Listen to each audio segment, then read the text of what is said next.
जय श्री कृष्ण। आप सभी को पूर्णिमासी की ढेरों शुभकामनाएं। पुरुषोत्तम मास पूर्णिमा की ढेरों शुभकामनाएं। प्रिय भक्तों, हिंदू धर्म में पूर्णिमा तिथि का विशेष महत्व माना गया है और इस दिन महालक्ष्मी और भगवान विष्णु के श्री सत्यनारायण रूप की पूजा होती है। और जब पूर्णिमा अधिक मास में आती है तो इसका धार्मिक महत्व और भी बढ़ जाता है। इस बार पूर्णिमा की तिथि 2 दिन पहले ही है। ऐसे में ये असमंजस बना हुआ है कि पूर्णिमा का व्रत कब रखना है और स्नान दान कब करना है, तो हम आपको इस बारे में बताएंगे। साथ ही आप जानेंगे श्री सत्यनारायण भगवान की पूजा या जो लोग इस दिन उद्यापन करना है तो उद्यापन की विधि क्या होगी। पूर्णिमा के दिन रहने वाले शुभ मुहूर्तों और चंद्रोदय के समय के बारे में भी आप जानेंगे।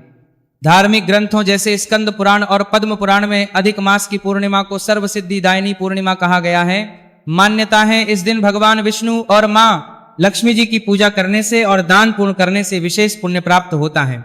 हिंदी पंचांग के अनुसार इस बार 30 मई शनिवार को पूर्णिमा तिथि आरंभ होगी सुबह 11:59 से और पूर्णिमा तिथि का समापन 31 मई रविवार दोपहर 2:14 पर होगा। ऐसे में चंद्रोदय व्यापिनी तिथि 30 मई शनिवार को रहेगी, इसलिए पूर्णिमा का व्रत और श्री सत्यनारायण व्रत शनिवार को होगा। वहीं उदय तिथि के अनुसार 31 मई रविवार को भी पूर्णिमा है और इस दिन पूर्णिमा का स्नान दान किया जाएगा। श्री सत्यनारायण भगवान की पूजा और श्री सत्यनारायण व्रत आप रविवार को भी रख सकते हैं, क्योंकि पूर्णिमा के व्रत में तुलसी जी की पूजा भी होती है। तुलसी जी में जल अर्पित किया जाता है और रविवार का दिन होने के कारण ना तो तुलसी जी को स्पर्श किया जा सकता है और ना ही तुलसी जी में जल अर्पित किया जाएगा। इसलिए आप शनिवार को ही तुलसी जी की पूजा करके दीप दान भी करें। और 30 मई शनिवार को इस बार भद्रा भी लग रही है। हालांकि भद्रा का वास स्वर्ग लोक में रहेगा और शनिवार को ब्रह्म मुहूर्त सुबह 4:08 से 4:56 तक रहेगा। भले ही शनिवार को सूर्योदय के समय पूर्णिमा तिथि विद्यमान नहीं रहेगी, लेकिन जो लोग व्रत रखेंगे उन्हें ब्रह्म मुहूर्त में स्नान करने के बाद संकल्प लेकर व्रत प्रारंभ करना चाहिए।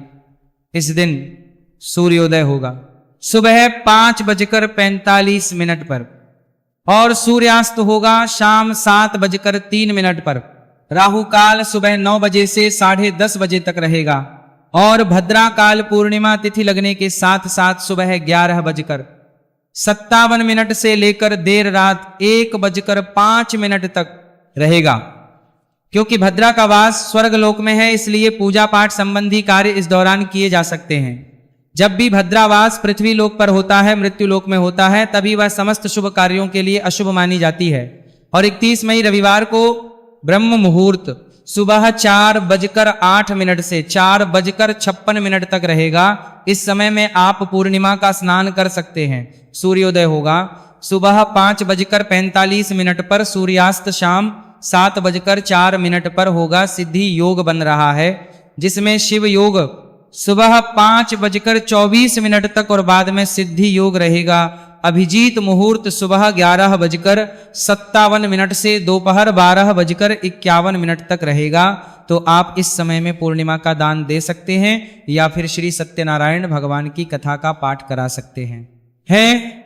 पूर्णिमा तिथि समाप्त होने से पहले रविवार के दिन आप कथा कर सकते हैं। राहु काल शाम 4:30 बजे से 6 बजे तक रहेगा। 30 मई शनिवार को चंद्रोदय होगा शाम 6:28 पर।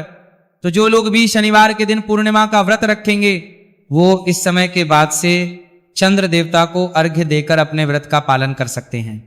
और 31 मई रविवार को चंद्रोदय शाम 7:22 पर होगा। हालांकि इस समय पूर्णिमा तिथि विद्यमान नहीं रहेगी, फिर भी जो लोग पूर्णिमा की पूजा रविवार के दिन कर रहे हो वो शाम को दीपदान करके चंद्र देवता की पूजा भी कर, लेकिन पूर्णिमा का व्रत तिथि में ही किया जाता है और उसी समय चंद्र देवता को अर्घ्य देकर व्रत का पालन किया जाता है। जब चंद्रोदय के समय पूर्णिमा तिथि रहे, पूर्णिमा तिथि भले ही 2 दिन लग रही हो, लेकिन व्रत आप एक ही दिन रखेंगे और चाहे तो कुछ नियमों का पालन आप दोनों ही दिन कर सकते हैं। जैसे कि सात्विक भोजन करना, पूर्णिमा शनिवार और रविवार दोनों ही दिन है तो सात्विक भोजन करें, लहसुन प्याज का सेवन ना करें, नाखून बाल इत्यादि ना काटें। शनिवार तुलसी जी में जल अर्पित करें, पीपल देवता की पूजा करें, दीप दान करें। और रविवार के दिन आप केले के पेड़ का पूजन कर सकते हैं, क्योंकि रविवार के दिन ना तो पीपल की पूजा होती है और ना ही तुलसी जी की पूजा होती है। क्योंकि इस समय अधिक मास चल रहा है। अधिक मास यानी पुरुषोत्तम मास, और ये भगवान का सबसे प्रिय मास है। भगवान ने इस मास को स्वयं स्वीकार किया है, स्वयं इस पवित्र मास के स्वामी बने हैं। इसलिए इस मास में पड़ने वाली पूर्णिमा सबसे अधिक शुभ फलदायी होती है। इस पवित्र दिन में सच्चे मन से पूजा करके अगर संभव हो तो उपवास रखें और अपनी सामर्थ्य के अनुसार गर्मी के मौसम में काम आने वाली वस्तुओं का, जैसे आप मौसमी फलों का, खरबूज, खीरे आदि का दान कर सकते हैं। कच्चे अनाज, खीर का दान या खीर बनाने के लिए काम में आने वाली सामग्री का दान कर सकते हैं। जूते, चप्पल, छतरी, जल दान भी कर सकते हैं। और शाम के समय दीपदान आप अवश्य करें। तो जो लोग भी पूर्णिमा के दिन श्री सत्यनारायण भगवान की पूजा करके करना चाहते हो तो उन्हें पूर्णिमा के दिन उपवास रखकर फिर शाम के समय मुख्य पूजा करने के बाद जो भी दान इत्यादि की सामग्री है वो किसी योग्य ब्राह्मण देवता को दान में देनी चाहिए। और अगर संभव हो तो इस दिन पुरोहित जी को अपने घर पर बुलाकर कथा का आयोजन करवा सकते हैं। ऐसा संभव ना हो तो खुद से ही श्री सत्यनारायण भगवान की कथा का पाठ विधि विधान से करें, पहले पूजन करें। सबसे पहले गणेश भगवान जी का पूजन करें। गणेश भगवान जी को धूप, दीप, रोली, कुमकुम आदि अर्पित करके उन्हें आप नारियल के लड्डू का या तिल के लड्डू का या फिर मोतीचूर के लड्डू का भोग लगाएं। 5 सुपारी इलायची का भोग आप लगा सकते हैं। फिर श्री सत्यनारायण भगवान की पूजा के लिए आप चाहे तो श्री विष्णु भगवान की यदि प्रतिमा या विग्रह है तो उन्हें पंचामृत से स्नान कराकर फिर शुद्ध जल से स्नान कराएं और उसके बाद श्री सत्यनारायण भगवान को चंदन का तिलक लगाएं, पीले पुष्प अर्पित करें, उन्हें जनेऊ अर्पित करें, वस्त्र रूपी कलावा या पीला वस्त्र अर्पित करें और धूप दीप जलाकर फिर हाथ में पुष्प लेकर श्री सत्यनारायण भगवान की कथा का पाठ करें। इस दिन आटे को घी में भूनकर उसमें शक्कर मिलाकर और तुलसी के पत्ते रखकर विशेष भोग तैयार किया जाता है, भगवान को अर्पित किया जाता है और बाद में प्रसाद रूप में सभी लोगों में बांटा जाता है। दान करने के लिए आप 1.25 मीटर पीला कपड़ा या फिर अपनी सामर्थ्य के अनुसार जो कुछ भी वस्त्र में देना चाहें, पीले वस्त्र आप जरूर रखें, चाहे वो एक पीला रुमाल ही क्यों ना हो। इसके अलावा दक्षिणा, कच्चा अनाज और क्योंकि पूर्णिमा का व्रत है तो सफेद रंग की वस्तुओं का दान करना अधिक शुभ माना जाता है। तो आप कच्चे चावल या दही का दान भी इस दिन दे सकते हैं। अगर उसी दिन दान देना संभव ना हो तो दान की सामग्री को आप पूजा करके और गंगा जल से शुद्ध करके और मन में ध्यान करके उठाकर रख दीजिए और अगले दिन भी पूर्णिमा का दान आप दे सकते हैं।